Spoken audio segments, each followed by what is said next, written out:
अस्सलाम वालेकुम नाज़रीन।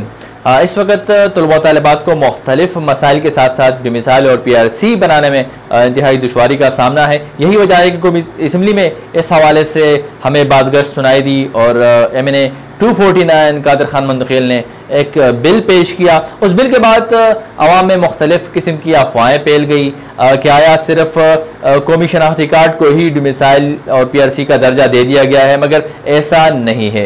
ये फ़कत अफवाहें हैं। जो बिल पेश किया गया है वो पाकिस्तान सिटीजनशिप एक्ट 1951 में तरमीम के लिए पेश किया गया है, जिसकी 17वीं शिक में तब्दीली की गई है, जिसमें कि किसी भी शहरी को 1 साल पाकिस्तान में क़याम के बाद सिटीजनशिप मिला करती थी। अब इस लफ्ज़ को 1 साल के बजाय 6 महीने करने की तजवीज़ पेश की गई है और जिसको कायमा कमेटी से बिल पास करवा भी लिया गया है, मगर कौमी असम्बली में अब भी इस पर बहस होना बाकी है।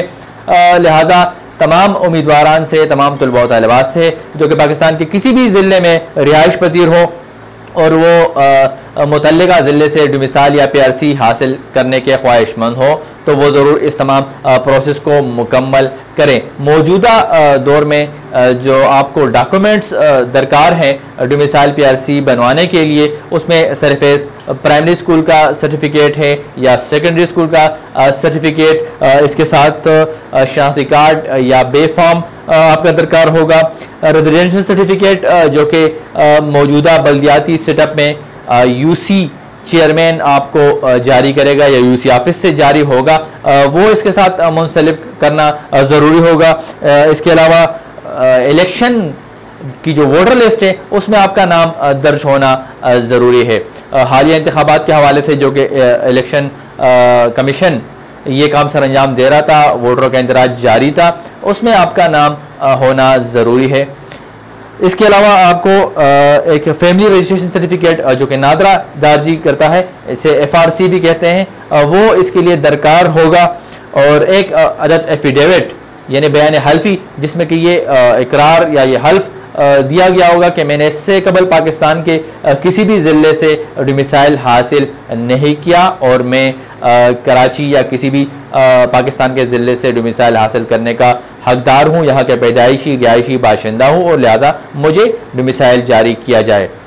और इसके अलावा आपकी जो तस्वीर वगैरह है या परमानेंट रिहाइश का सबूत वो आपको देना होगा साथ में। इसके अलावा ब्लड रिलेशन में से वालिद या वालिदा के जो दस्तावेज़ात है, डॉक्यूमेंट्स है, शनाख्ती कार्ड है या उनका डोमिसाइल है, वो दरकार होगा इसके साथ।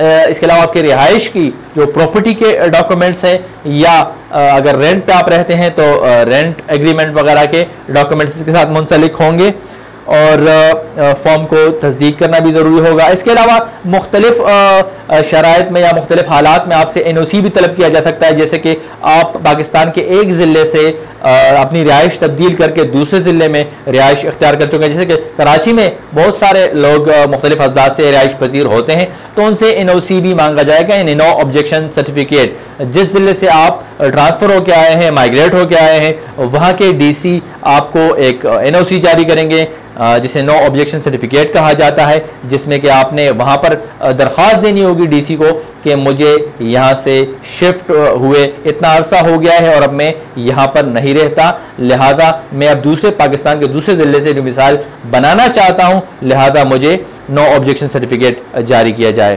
तो ये मुंसलिक होगा। इसके अलावा मुख्तलिफ हालात में आपसे दीगर दस्तावेज़ात भी तलब की जा सकती हैं। ये एक इंतहाई अहम डॉक्यूमेंट्स हैं जिस पे कि नौकरी और मुख्तलिफ सहूलतों का जो इन्हिसार है वो रहता है। डोमिसाइल एक ताकतवर डॉक्यूमेंट्स है और इसको आप ज़रूर बनवाएं ताकि आपकी आइंदा ज़िंदगी और जो असामियों की तकसीम है उसमें आपका हिस्सा हो सके। देखते रहे सी न्यूज़ उर्दू और हमारे चैनल सब्सक्राइब करना ना भूलें।